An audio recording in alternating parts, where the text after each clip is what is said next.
This one. Sir, I'll remind you, you're still under oath. Thank you. Thank Good morning, Your Honor.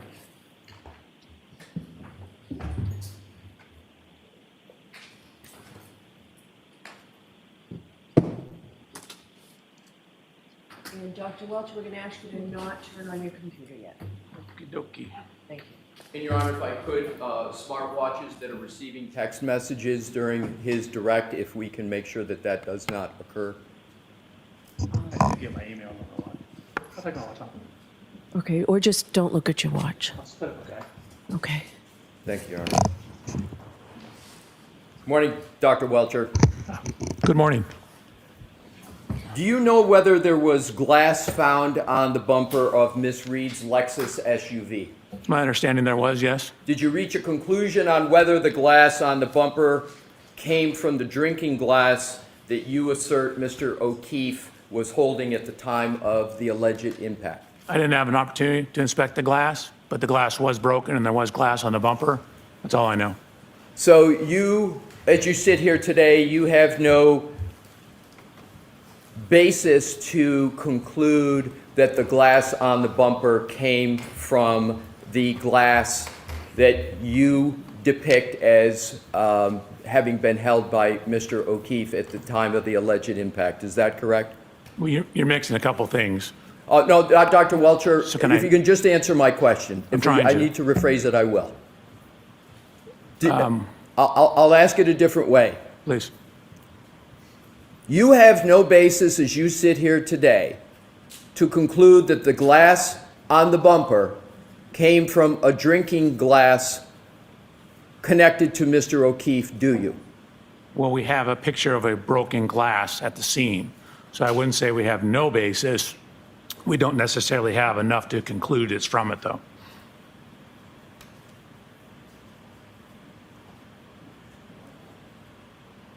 Do you had depictions in your test with Mr. O'Keefe holding a glass, correct? Correct. My question is, you have no evidence to show at all other than, and I'm talking evidence, testing information. You're saying you have no evidence that shows that the glass on the bumper is not the same glass as you showed on your slides as being found supposedly at the scene. You have no test evidence that that's the same glass, do you? So again, the one I have at my testing obviously was not the same glass. We have pictures of a broken bar glass in the snow near where Mr. O'Keefe's body was. We have glass fragments on the rear of the bumper. That's the extent of my knowledge on the correlation between those two. So do you said you reviewed the reports and testimonies of various Commonwealth representatives, correct? That's in your report. Correct, in the initial. In the initial, right, correct. And some of those reports included forensic scientists who work for the Massachusetts State Police, correct? I believe that's correct. And you put those in your report as documents that you reviewed, correct? Correct. And as you sit here today, it's your testimony, you don't know whether in any of the reports of the Massachusetts State Police, there is an answer to the question of whether there's any connection at all between the glass found in the snow and the glass on the bumper. I recall it being inconclusive. Oh, so you recall that the testing was inconclusive? I don't remember what testing they did, but for example, when they put the taillight fragments back together, they were able to deduce that the fragments were from the taillight. I don't think they attempted to do that with the glass. Assume that there has been testing of the glass on the bumper, and assume that that testing conclusively determines that the glass on the bumper is not the glass that was found in the snow. Okay, Assume that. okay. How would that affect your analysis? I'd want to know where the glass came from, but we still have a whole bunch of other elements. So I don't think it would affect the end results. So would it have any part in your analysis with my assumption that the glass on the bumper is not the glass that's associated with the broken glass that was supposedly found in the snow? Yes, I mean, we always want to have as much answers or as many answers as possible. So I would want to know if we could figure out where it came from. And wouldn't the fact, assuming that the test results show there's no connection, meaning the glass on the bumper is different from the glass in the snow, wouldn't that be contrary to your theory of what happened in some way? It depends on when the glass was actually broken. The glass was in his hand, at least that's the testimonial evidence I have seen. So it depends on whether it's broken from contact with the rear of the vehicle or broken with contact on the ground. Assume that the glass on the bumper is not the glass that was found in the snowbank. Doesn't that, at least in part, contradict your hypothesis as to whether there was contact by the Lexus with Mr. O'Keefe at 34 Fairview? So if you recall on my slides, nowhere did we discuss that in my slides. So no, it wouldn't contradict it. I would want to know where that glass came from. But you didn't seek that information, did you, sir, in your analysis to determine where the glass came from? Well, of course I did. I read the reports about it. But you sit here and you say you don't know the answer. There's steps you could have taken to get that answer quite easily. Couldn't you have, sir? Not me. That's a material science expert. You've been communicating with Lieutenant Tully, haven't you? Correct. You couldn't have asked Lieutenant Tully that question? To my knowledge, he's not a material science expert. But could he have told you the result of testing on that glass on the bumper and whether it was any way associated with the glass found in the snow? Wouldn't that have been an easy question to ask him?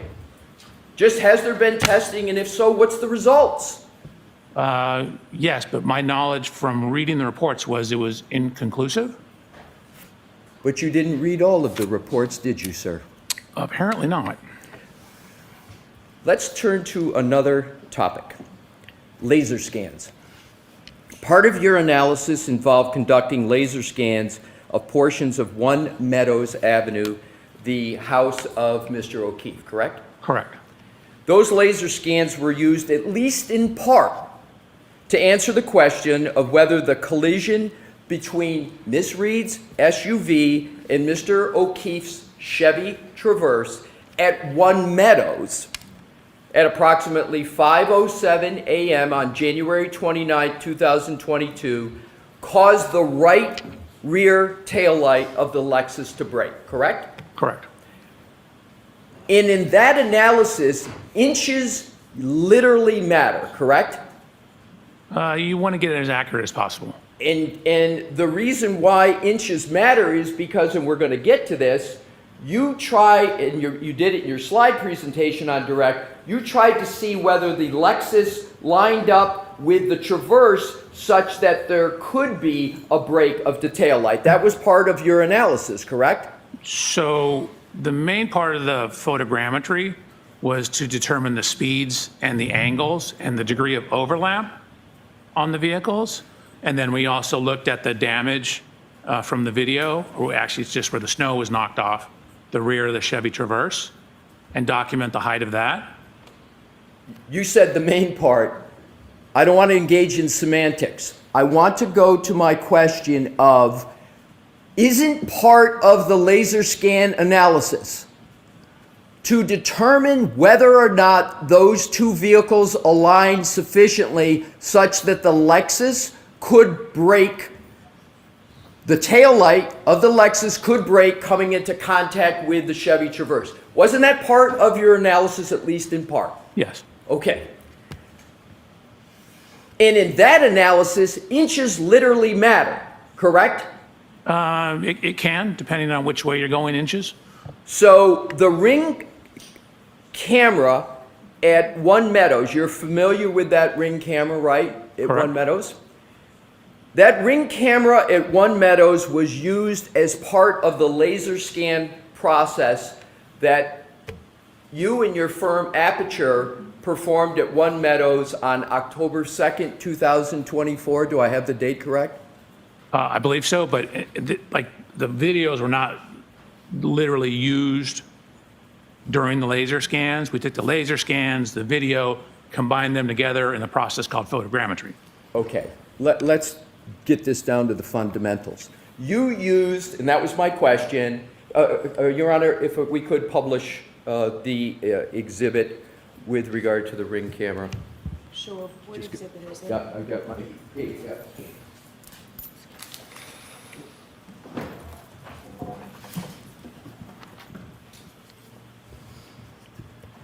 Dr. Welcher, you recognize that Ring camera as being at One Meadows. You discussed it, as a matter of fact, on your direct testimony, correct? Yes, Now, that Ring camera was utilized as part of your laser scan process, correct? It was used. so you're confusing laser scan and photogrammetry. The video, the laser scanners are together used in the photogrammetry. The camera and the laser scans are not used necessarily with each other. Was that Ring camera used for any part of your work? Absolutely, the photogrammetry. I just need to be able to finish my question, sir. Was that sorry. Ring camera used for any part of your work at One Meadows on October 2nd, 2024? Yes, And it was used for what purpose? in the photogrammetric process, to establish the position and dimensions of various things in the video.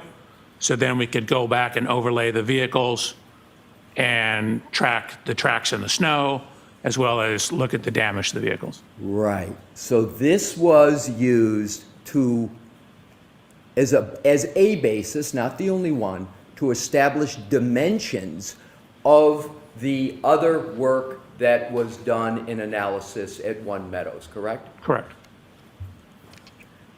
You can take that down, Mr. Woke. You know that the Ring camera at One Meadows, in existence when Aperture did the work on October 2nd, 2024, was different than the Ring camera that was in existence on January 29th of 2022, the date where you went through to see if those two vehicles align. Is that correct? The cameras are different. That is correct. And you know that the cameras are different, and you knew that as part of your analysis, correct? Correct.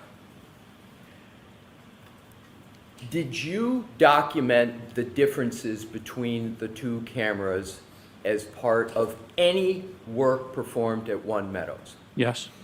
And did you measure any differences there might have been between the location of the newer Ring camera from the older one that was in existence on January 29th of 2022?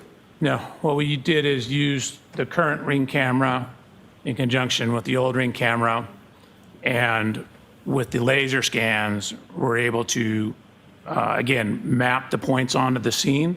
That's why I showed you the report from the photogrammetry software that reported our error. Sir, my question was just measurement, not your process. Oh. Did you measure the difference I don't believe so. between where the old camera was and where the new camera was? No, it was angled slightly more to the right, though. How would you know that if you were not retained on January 29th of 2022? How would you know where the original angles were? Because when you look at the first camera, the one on January 22nd, it's here. The new one is slightly over to the right. That's an eyeball approximation analysis. That's not a measurement. correct? Well, I don't know that we actually measured it, but we accounted for it and corrected for it. But you can see, for example, what the original one shows, for example, to the left-hand side, compared to what the new one shows to the left-hand side, and it's angled more to the right.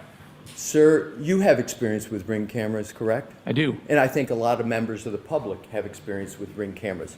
You can move just the camera portion ever so slightly and change significantly the angle of the camera, can't you, what it captures? Just a small turn, Potentially. right?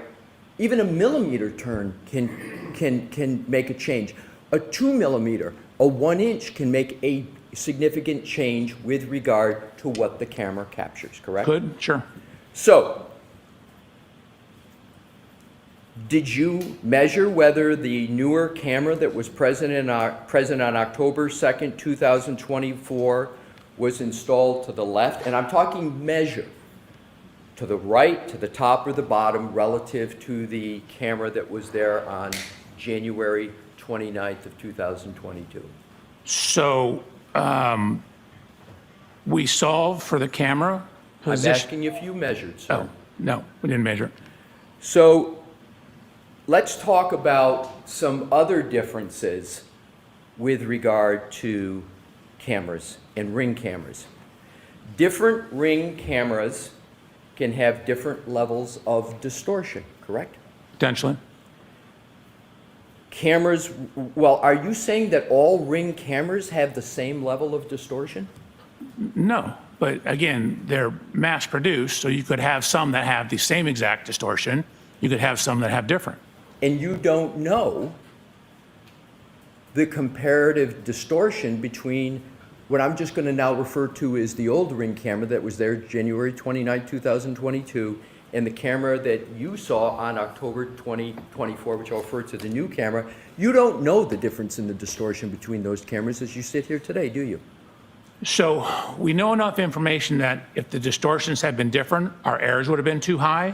And so the fact that our errors are within acceptable, are what's called an RMS error, we know that the distortions are similar enough to give us accurate measurements. Sir, that is speculation. That is is not. not data. That is not a measurement. You didn't measure the distortion, sir, did you? If the cameras, you didn't have the old camera to do it. We didn't, but we had images from the old camera.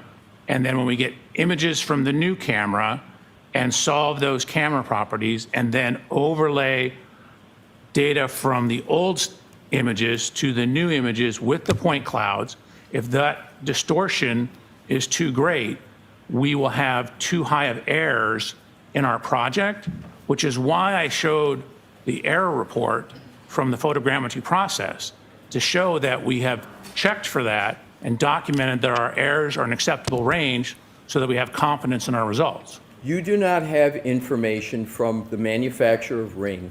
You didn't present it, and you don't have it, as to what is the acceptable level of distortion for the analysis that you did, do you, sir? The Do you have photogrammetry, that from Ring?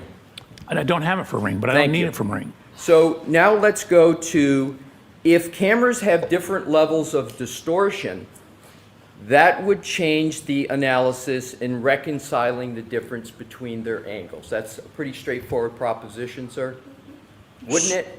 So it depends on how much difference it is, but we have accounted for that.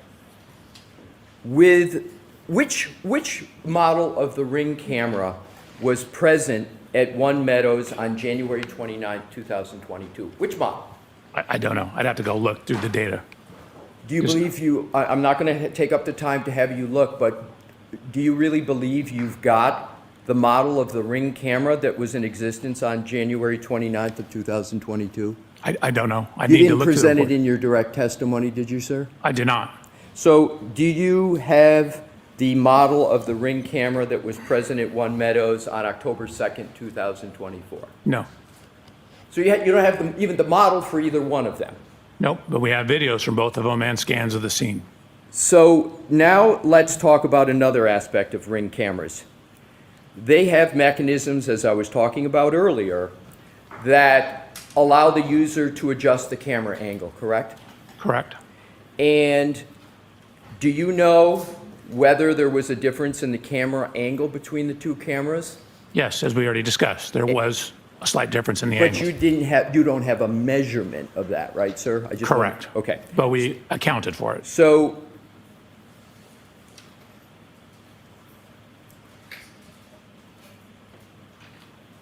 wouldn't a difference in models of Ring cameras be relevant at all to your analysis of trying to reconcile any differences between them?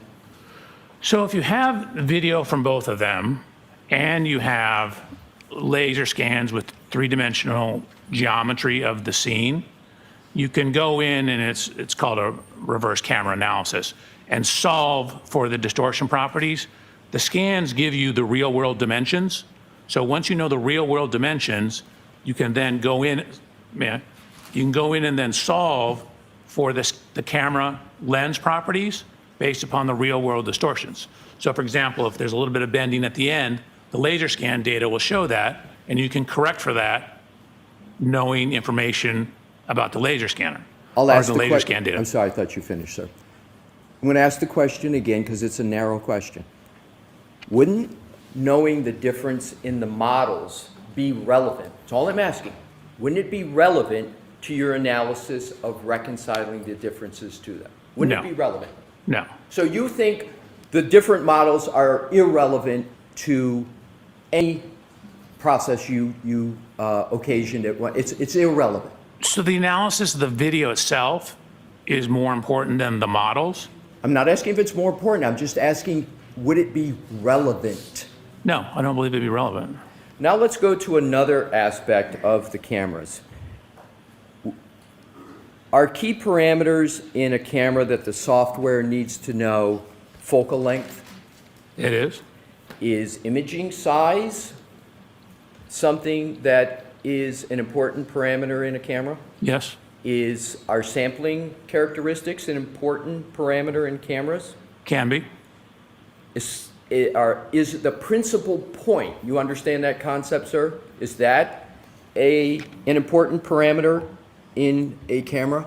Define how you're using principal point. Sure. A principal point of an image is the point where a camera's direct line of sight, called, as you may know, the optical axis, intersects the image plane. Does that Gotcha, sound yes. familiar? Mm-hmm.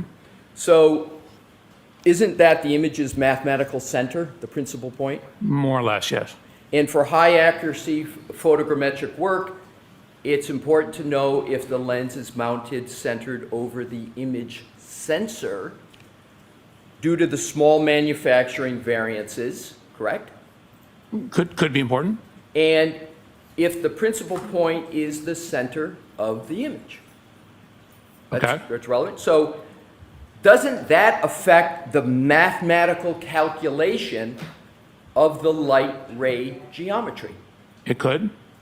So the variance in manufacturing between cameras is a known issue. Do you agree? I do. There's small manufacturing variances that affect one of the key components of the fundamental parameters of the camera, namely the principal point, right? Correct. Did you perform the camera calibration of the camera in place in October of 2024?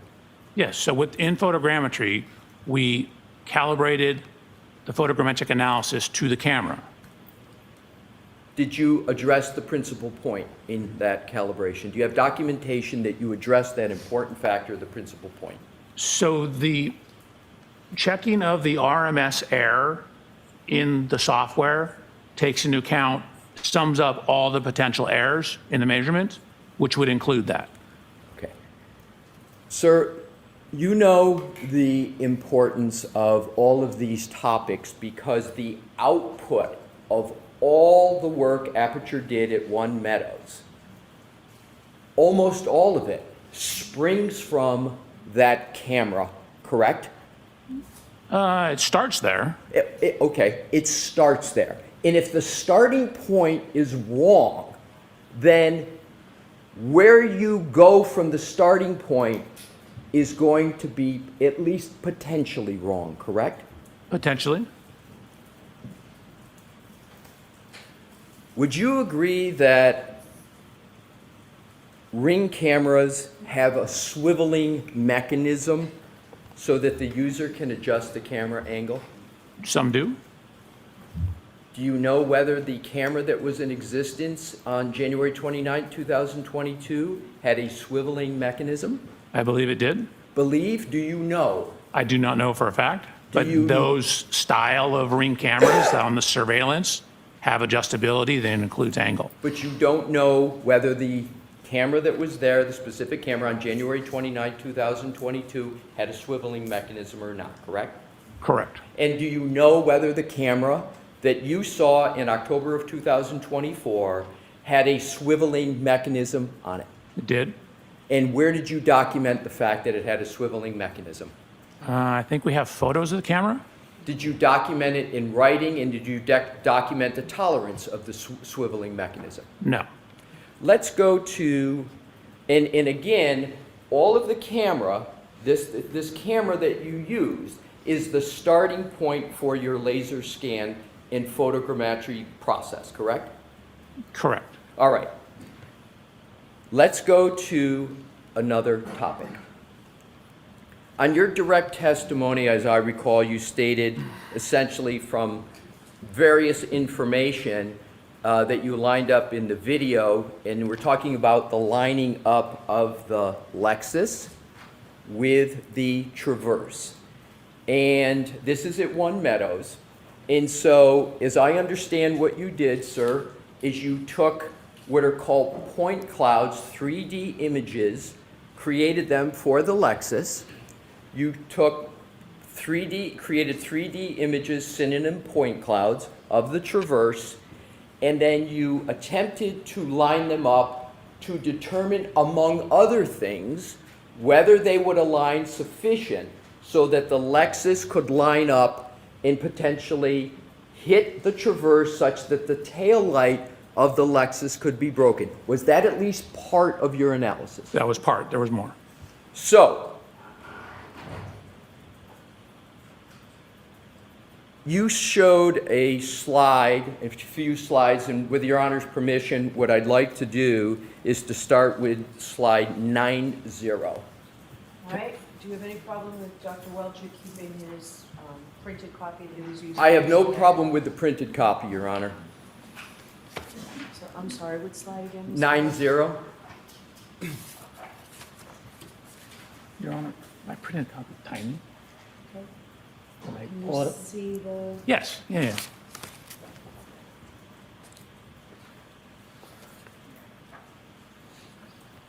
Does that slide that's part of your presentation depict a view from the top of the Lexus on the right and the Chevy Traverse on the left? Correct. And is that depicting contact between the two vehicles? It is. Now let's zero in a closer look, and that is a contact point, am I correct? Correct. I mean, there's multiple points. There's more than one. Multiple points, but it shows more clearly the contact Correct. between the two vehicles. Now if we could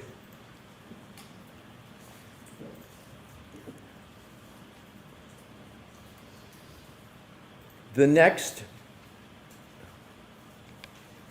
and that is number 91, Mr. Wolk. So, Your Honor, 91. I think these are just going to go in order for a few, and I'll keep announcing them.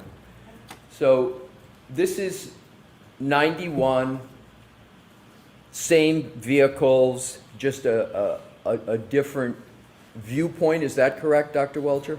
Correct. This and the next I slide. just want to stay I know. with this one. I just Hold on a asked the second. question, does it show the contact? right, so go ahead and answer now. and you can finish your- This slide and all the other slides, we're trying to show the angle of contact, but because it's two-dimensional image, you're losing some perspective.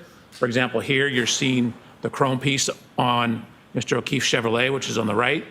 You're seeing it obviously behind where the Lexus is.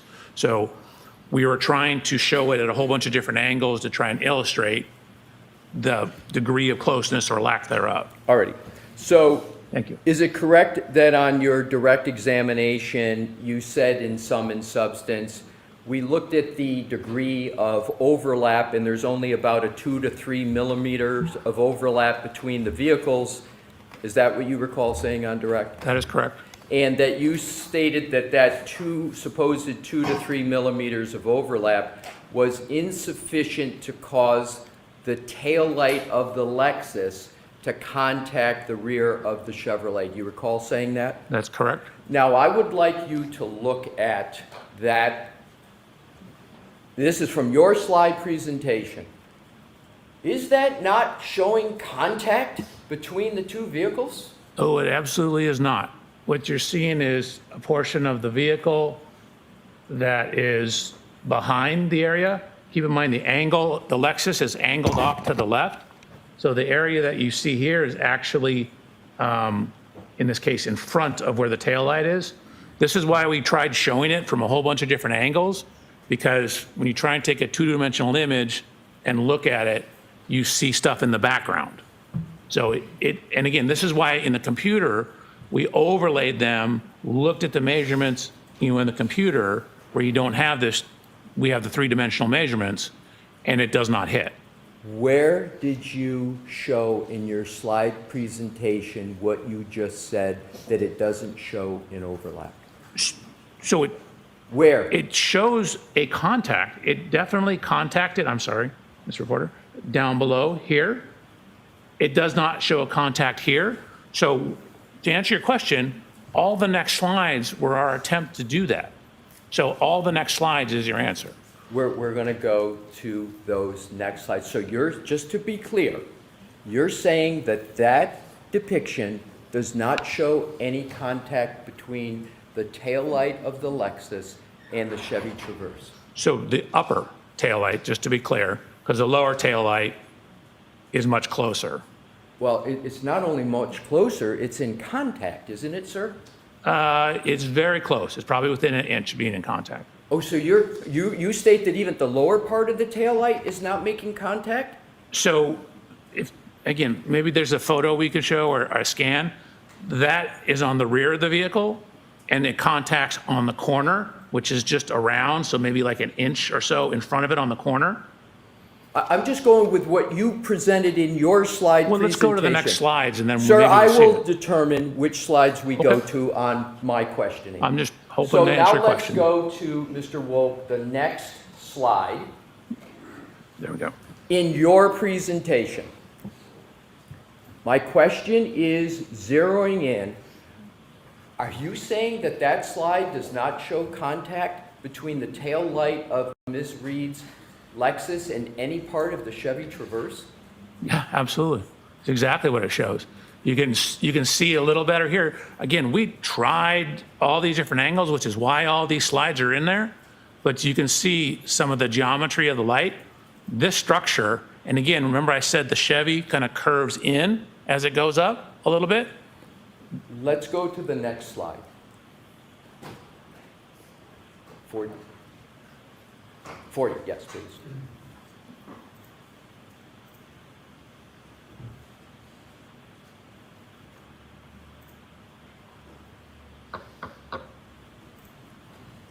Is it working? 41, Your Honor. Right, thank you.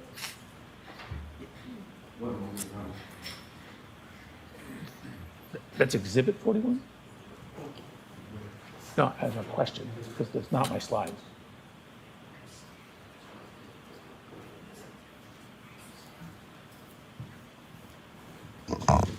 So, Mr. Alessi, is this exhibit number 41, or is this from the PowerPoint? Because, Slide 41? Slide. okay.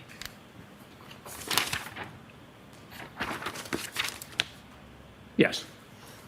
So I'm putting this up because I want to show an actual photograph of that tail light, and I would like you, sir, to focus on the quarter panel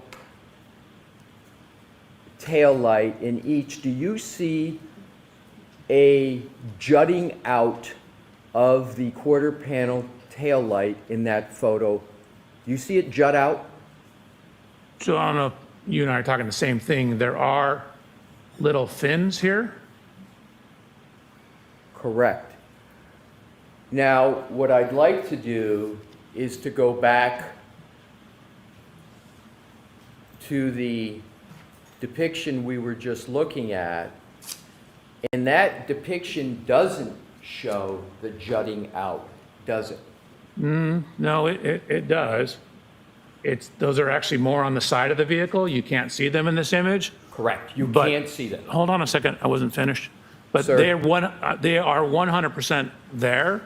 We actually did special hand scans with a hand scanner of the taillight to put it back on to the vehicle. You say they're 100% there, but you can't see it in that depiction, can you? The jutting out, that you could see in the two-dimensional one we just saw. You can't see it. I can't see who's behind that wall because it's being blocked by something. I can't see on the side of the taillight because it's on the side I can't see. It's being blocked. Sir, my question is simple. You cannot see the jutting out of the taillight in this depiction, can you?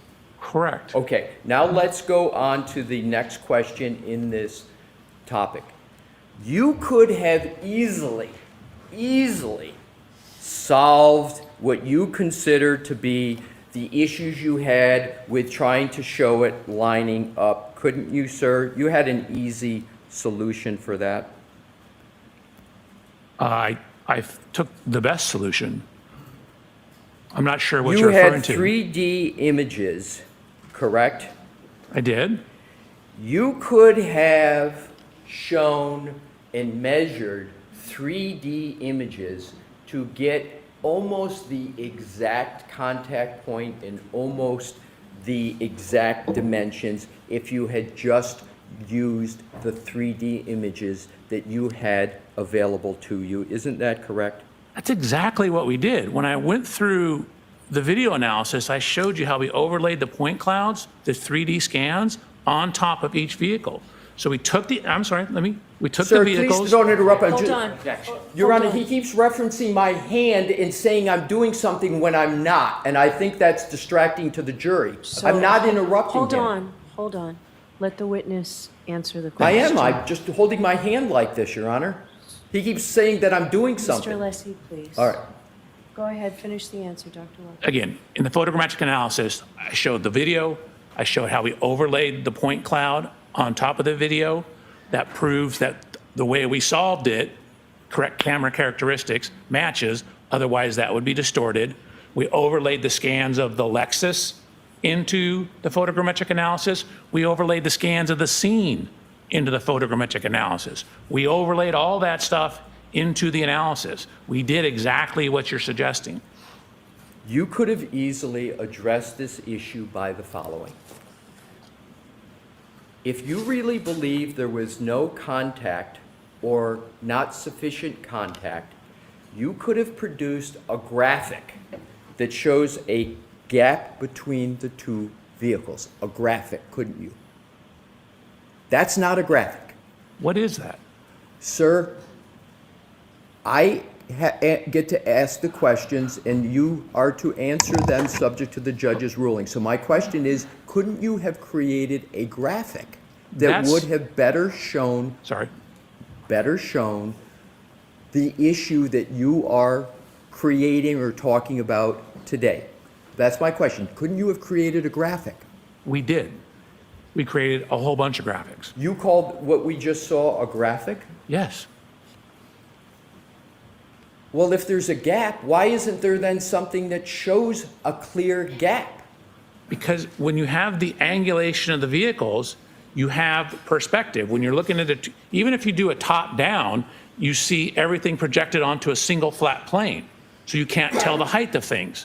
So when you see things in this dimension, you can't necessarily see depth of things. So you lose in two-dimensional images, you lose one dimension depending on which way you're looking. That's why I showed it from all these different angles to try and show exactly what you're saying. We had graphics to do that. 3D images allow you to show perspectives for 360 degrees, correct? Is that correct? That is correct. So, None of what you presented in your slideshow shows the contact points from 360 degrees, does it?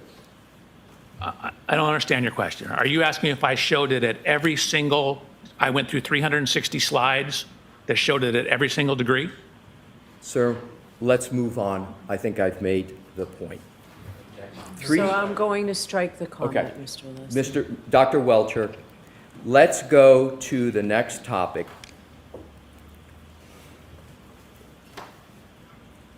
And keep with these two depictions.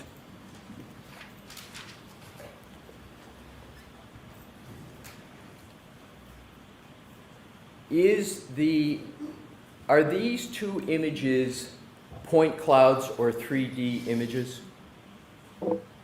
Are these two? Those are one and the same thing. They're yes. I would use them as synonym. Which term of the two do you want to use? Point cloud or 3D images? Both are fine. It's a 3D image composed of points, which Okay, so let's just call them 3D images, so we Okay. can do this more quickly. The Lexus and the Chevy Traverse that are depicted there are both 3D images of those vehicles, correct? Correct. And Aperture created the 3D images, correct? Correct. Sir, did you do these scans and did you personally create these images? No, one of the assistants at Aperture did. So you're speaking about what somebody else did at Aperture, correct? They were doing it at my direction, and for example, the Lexus scan, I showed the photographs. You can see the gentleman that works at Aperture, Mike Morelli, was scanning them for me while I was doing the rest of the inspection. And then the hand scanning of the rear taillight was done by another engineer. I was out there with him doing it, taking measurements, and then same thing with the Chevy Traverse. My question is, you didn't do the creation of these 3D images, did you? The individual images, no. All right, so let's go to these individual images. These are 3D images, is that your testimony? Yes. Let's look at the taillight. Okay. That's not a 3D image, that's a Photoshop, isn't it? Nope. Oh, so it's your testimony that that taillight is a 3D image? That absolutely is a 3D image. The way you can tell is when you get up near the chrome, because lasers don't like shiny objects, you start to get a scatter. So see all these dots here? If that was a photo, you wouldn't have these dots. Let's go to the Chevy Traverse. Let's, Mr. Woke, zero in on the content, yeah. There's grain on that taillight, in the taillight. That's a 3D image of a taillight, isn't it, sir? They're both 3D images. Well, I just want to stay with one. That taillight is a 3D image, and one of the ways you can tell is because it's got all that grainy material on it, correct? Correct. Now let's go back, Mr. Woke, to the Lexus.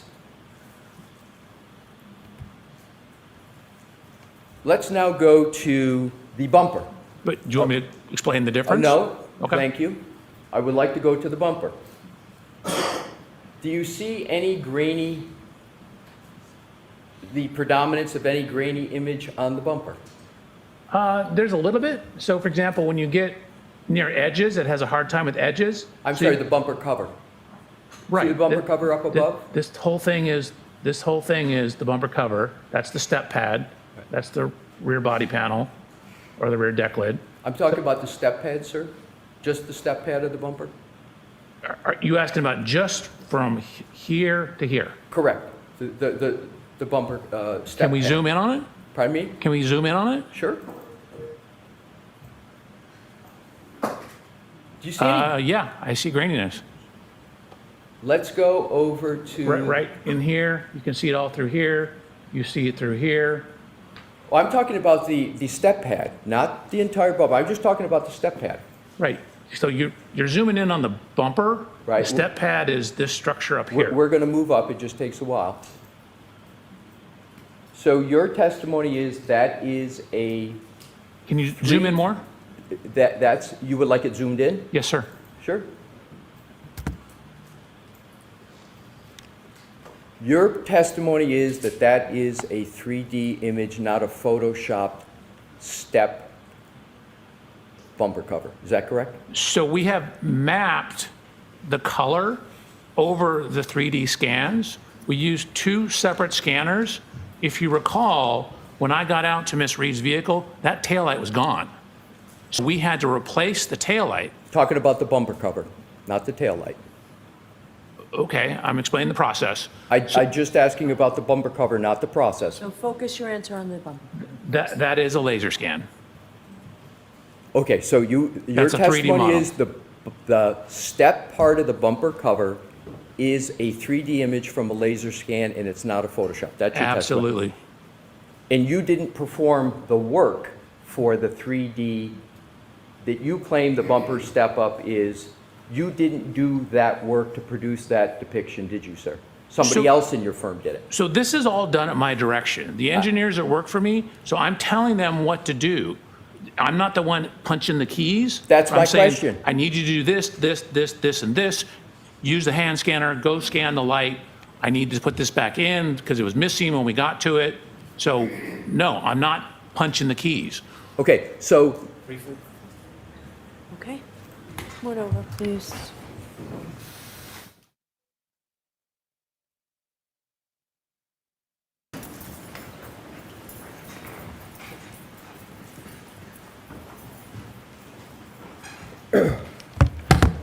with regard to, no, we don't need him back up, Mr. Wolf.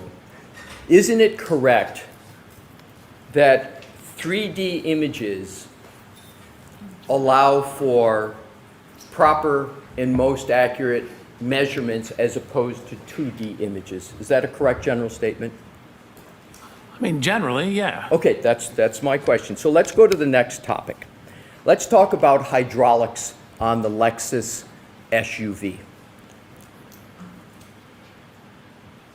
What type of hydraulic system does the Lexus SUV have? So it has a mechanism, I believe it's actually pneumatic. It's air-based system that raises it up and down. Do you know what the name of that system is, sir? No, not off the top of my head. Do you know how it works I do. specifically? Well, I mean, I know generally that there's a button on the interior where you can raise and lower the ride height. And is that the extent of your knowledge of that system on the Lexus? No, again, I know when you park it, it'll drop down the ride height. When you adjust it for different roadway conditions, it'll change the ride height. Do you know what the height tolerances are? In other words, the lowest to the highest? I believe it's around 1.25 inches. At one point in time, I measured it. I don't remember off the top of my head. So you believe it's 1.25 inches up and 1.25 inches down? How do you apply the 1.25 inches? I recall the total being like 1.25 inches, but I measured it at one point in time. I just don't remember off the top of my head. Would you be surprised to hear that the tolerance is 5 inches on that vehicle? I would be surprised. I don't recall it being that much, but I would need to double check. Assume that the manual as well as other informations support that the tolerance is 5 inches and that specifically the vehicle can be raised 3 inches high and it can be lowered 2 inches. That's the basis for the 5.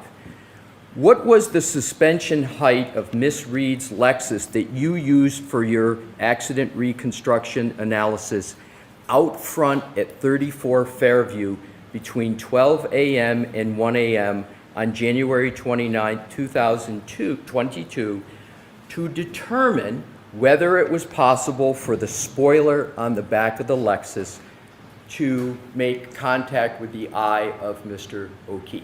If it was even possible, what did you use for a measurement of the suspension?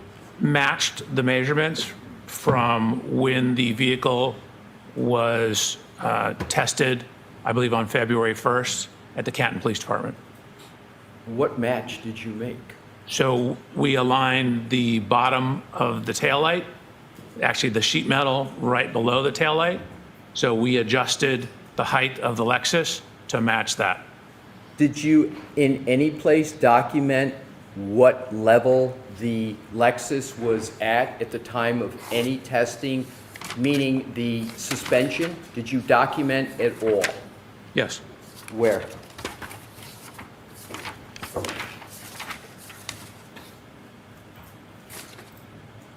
Slide 107. Can we have slide 107, Mr. Wolf?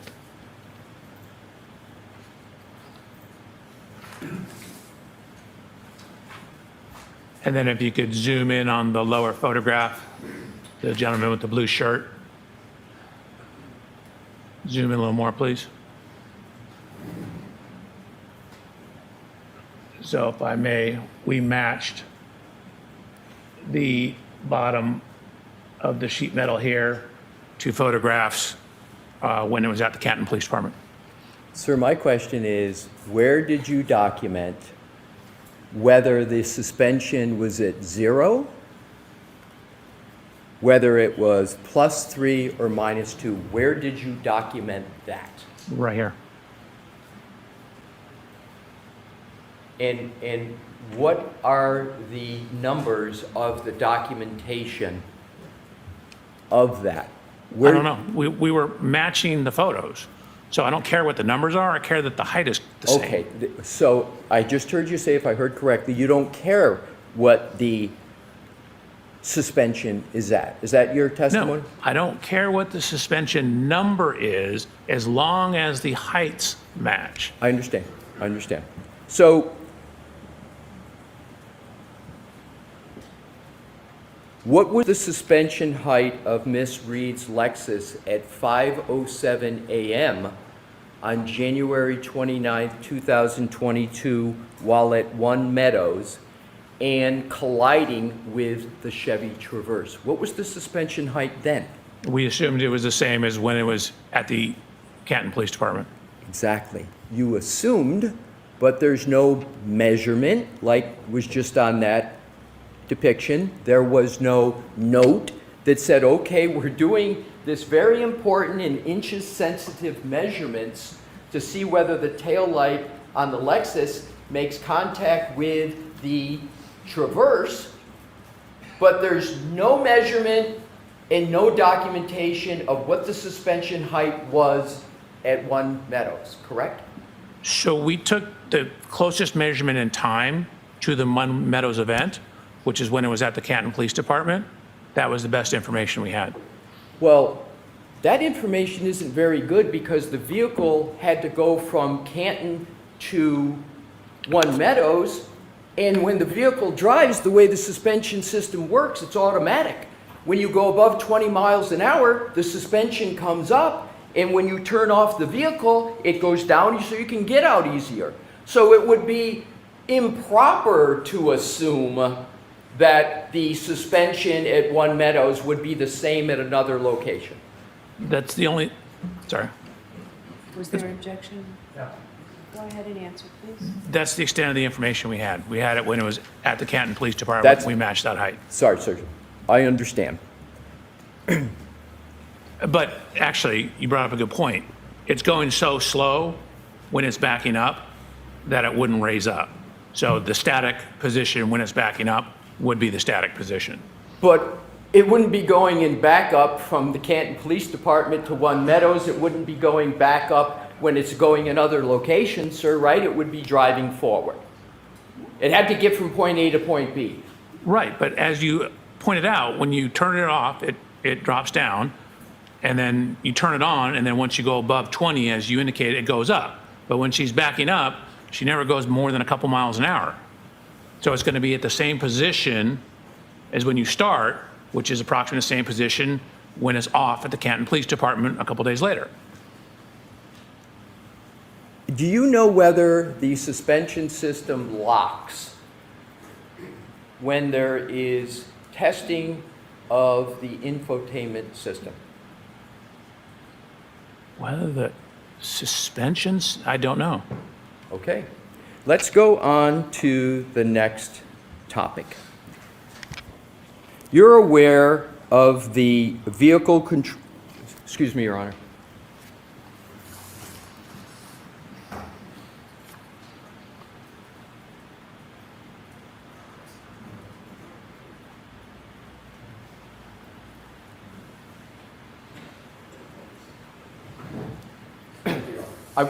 Thank you, Your Honor. I want to go, I'm changing topics to go back now to Fairview, 34 Fairview. You don't know what the suspension ride height at 34 Fairview was on January 29th of 2022, do you? Correct.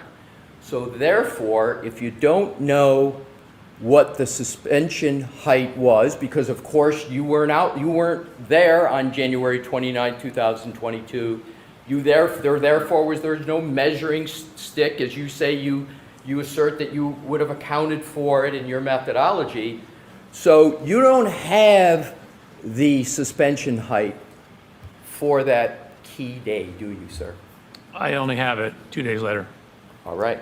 So when you talk about key measurements, such as the spoiler on the top of the Lexus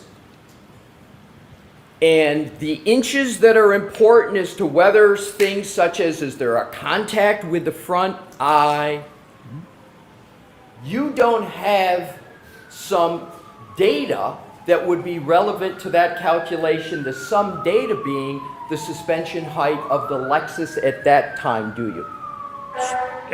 So we have some data. We have photos of the vehicle 2 days later.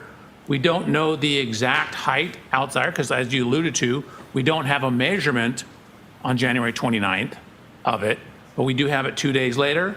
That's the source of the measurement.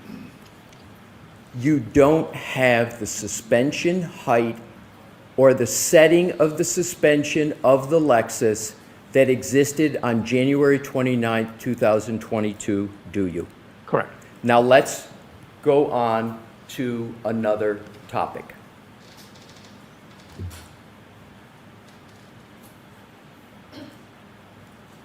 Within the 34 Fairview on January 29th of 2022, I'm not going to go over them, but you asserted various measurements, height, width, with regard to the Lexus, correct? It wasn't just for the spoiler at the top, correct?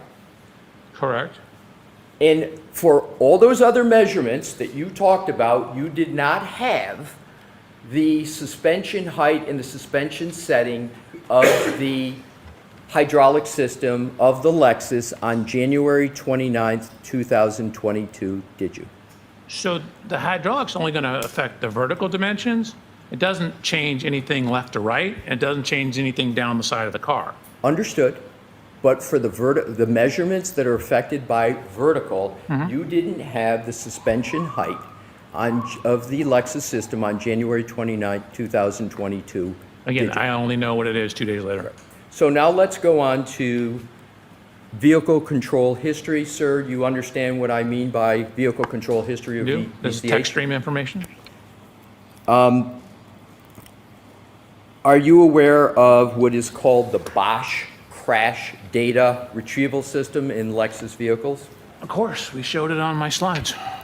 And the Bosch crash data retrieval system in Lexus vehicles is sometimes referred to as the black box. No, you're mixing up two things. So the Bosch is like the tools. It's a question, sir. So, can you answer that with a yes or no? It is- Is the Bosch crash data retrieval system the black box on Lexus vehicles? I just wanted to repeat it so we can. I didn't hear what the objection. You objected? I'd like him to be able to finish his answers. Yeah. So the question was just asked. Can you answer that question? No, it doesn't make sense. Okay, next question, Mr. Alessi. I'm going to ask the question, sir. The Bosch crash data retrieval system in Lexus vehicles, you're familiar with that? Are you familiar with it? There is no such thing in the Lexus. A Lexus does not have a Bosch crash data retrieval system? No. Have you read the report of Trooper Paul, Yes. the May 2023? Does that report not use the exact words Bosch? Let me ask you this. Do you recall? Sustained. The Okay. objection sustained. Let's go to the VCH system in Lexuses. Is the VCH system intended by Lexus as a diagnostic tool for their technicians, Lexus technicians, to assist in vehicle repair and maintenance? Is that what that is created for? That's their stated purpose. Right. And is a synonym for VCH text stream? Sort of. TextStream, similar, like Bosch is the hardware and software to access the black box data. TextStream is the software to access, for example, the pre-collision system, the PCS system, and the VCH, which is the vehicle control history. So TextStream which does a lot of other stuff, but does access that information. You just mentioned Bosch, didn't you, sir? So Bosch is not in the Lexus. You use Bosch stuff sold by Bosch, Bosch software and hardware, and you walk up to the Lexus with all the Bosch stuff and plug it in and download the event data recorder, the EDR, the black box. That was my problem. There is no Understood. Bosch stuff in the Lexus. I understand, sir. That was going to be the question that I was trying to get to, but you've explained it, so I don't have to answer the question. Let's go to the VCH database. That you say the stated purpose is to assist technicians at Lexus in vehicle repair and maintenance. So I didn't say that was a stated purpose. I'm saying that's what Lexus or Toyota says is a stated purpose. It's being used in litigation all the time. All I know is that's what Lexus and Toyota says. But again, it came about right when we started seeing all the sudden accelerations in the Toyota vehicles. So my question is the VCH database specific to Toyota and Lexus vehicles? So it's not a database, it's software. Is the software specific to Lexus and Toyota, the VCH? Those particular acronyms are, yes.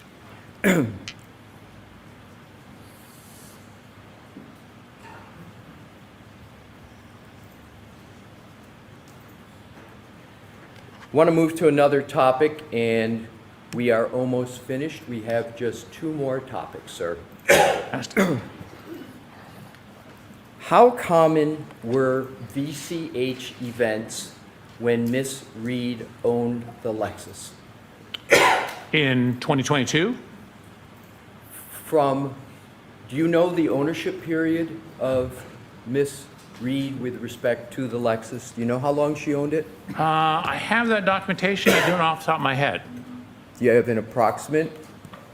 No, I mean, it was a 2021 vehicle. Our accident's January 29, 2022. But I did get that information.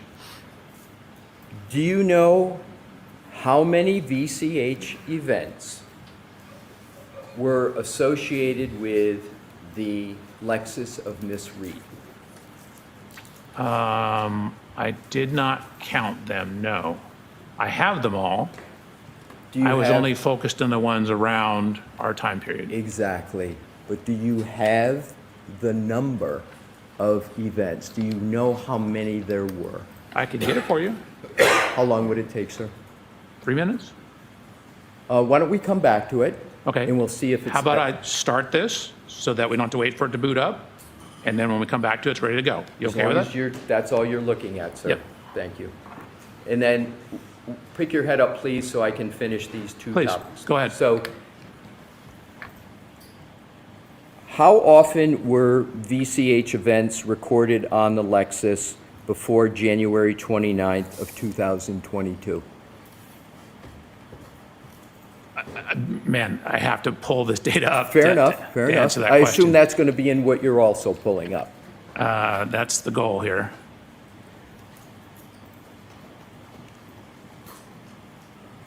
Would the number be about 15? Does that sound right to you?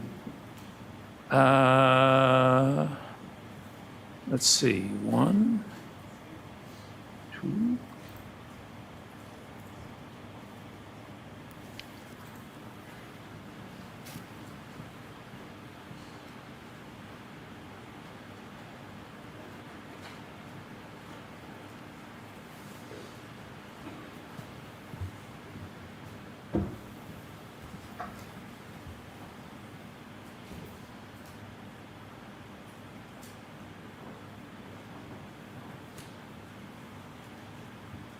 There's 18. 18. So there were your records show that there were 18 VCH events recorded on Miss Reed's Lexus, correct? before the subject one. Right. Did you conclude that any of those events, other than the 1162-2, were a collision? No. Now let's go to reverse recorded events. Can you tell how many of those 18 events were reverse recorded events? And you know what I mean by reverse recorded events? Yes. The vehicle going in reverse? Correct. How many of those events were the vehicle going in reverse? And this is before. 4. Other than... He asked No, no, you, I is said this before. before? Yes, I'm sorry. Oh, I would have to pull up the PCS file. Could you start that and I can continue on with the questioning? I got to, so the PCS file is I have a second laptop that has Here's what I'm going to texturing. do. That's not important for me to keep going and get through it, Okay. so let's just stay on the events, okay?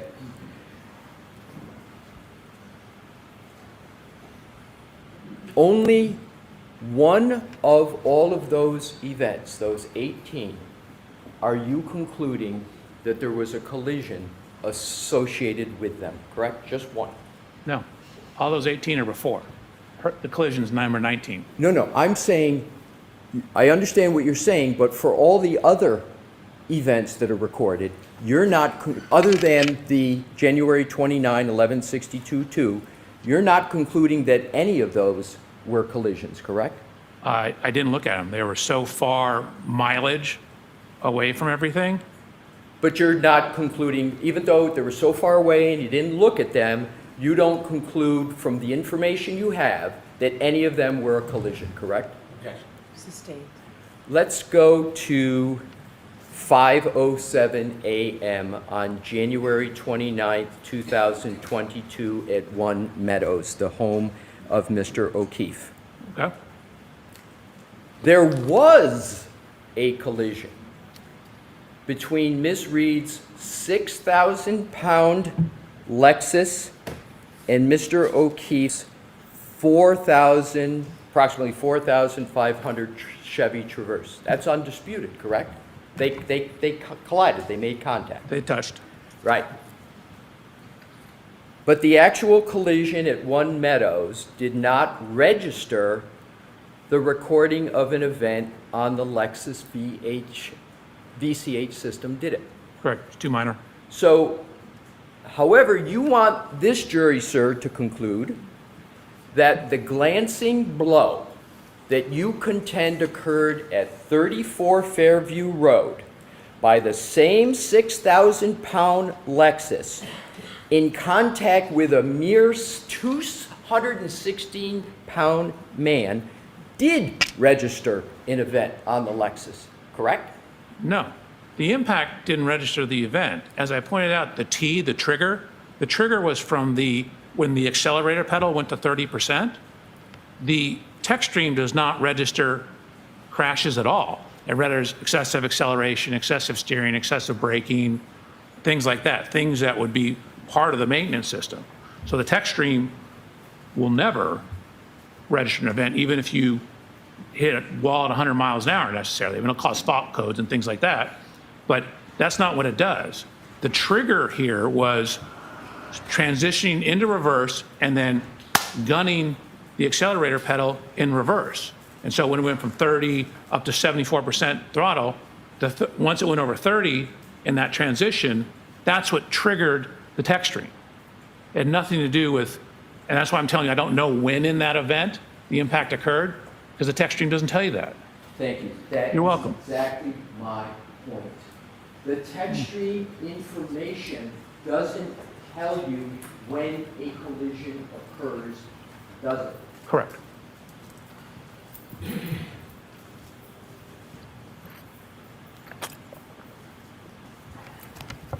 That's all the questions I have at this time, Your Honor.